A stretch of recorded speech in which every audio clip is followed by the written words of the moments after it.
महाकुंभ 2025 का शुभारंभ आज हो गया, जहां जूना अखाड़े ने सबसे पहले नगर प्रवेश कर इसका शुभारंभ कर दिया। अंदावा स्थित रामापुर से अखाड़े का जुलूस जैसे ही नगर में प्रवेश किया, वहीं साधु संतों ने नगर प्रवेश से पहले नारियल फोड़कर प्रयाग की धरती को नमन किया और अपने रथ साथी संगतियों के साथ नगर में प्रवेश किया। जूना अखाड़े के नगर प्रवेश में जहां उनके साथ जूना अखाड़े के अलावा भी कई साधु संत महात्मा शामिल हुए, जिसमें मंडलेश्वर, महामंडलेश्वर, पीठाधीश्वर आदि संत महात्मा मौजूद रहे। नगर प्रवेश के दौरान शहर के लोगों ने उनका स्वागत सत्कार किया। जूना अखाड़े के संत महात्माओं का स्वागत भी किया।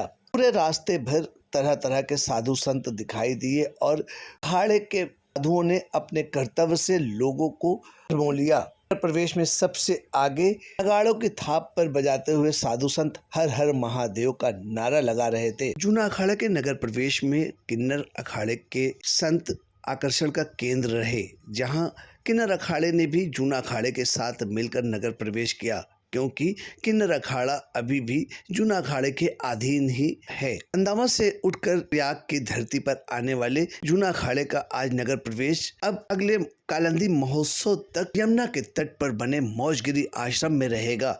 इसकी जानकारी जूना अखाड़े के महंत हरिगिरी महाराज ने दी। उन्होंने बताया कि यमुना के तट पर लगने वाले कालिंदी महोत्सव के बाद हम लोग जमीन आवंटन के बाद भूमि पूजन होने के बाद छावनी प्रवेश करेंगे।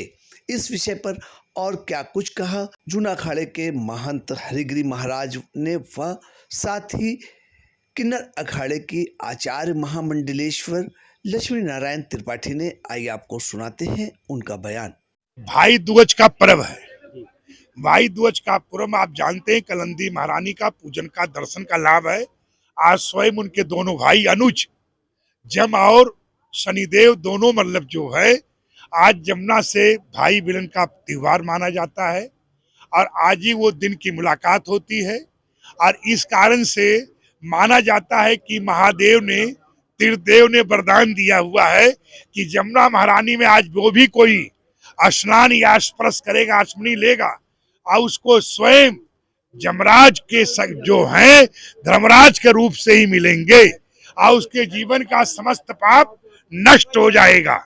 इस प्रकार का त्रिदेव का वरदान होने के कारण आज जमुना कालिंदी तट पे जूना अखाड़ा जो है महारानी कालिंदी का पूजन पाठ करेगा और वहीं दत्तात्रेय जयंती तक वास करेगा और महारानी का विधिवत सब प्रकार का जमुना जयंती वगैरह, देव उठान वगैरह अनेक प्रकार का पर्व का अनेक प्रकार का आयोजन कहाँ किया जाएगा? सिद्ध बाबा मौजगिरी मंदिर में, जमुना तट।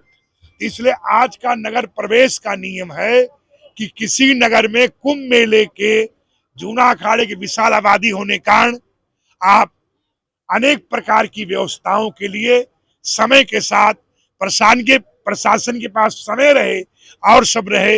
इस प्रकार की हमारा जो परंपरा थी कि हम शरद पूर्णिमा को इस रामापुर में आए थे और उसके शरद पूर्णिमा पे गंगा स्नान हुआ और गंगा स्नान करने के बाद अब जमुना स्नान चलेगा। कार्तिक का महीना आप जानते हैं कालिंदी का उत्सव होता है और वहीं पे कालिंदी उत्सव वगैरह मनाया जाएगा, जमुना जयंती वगैरह मनाया जाएगा और जो है देव उठान भगवान नारायण आप जानते हैं कि वो उठ रहे हैं।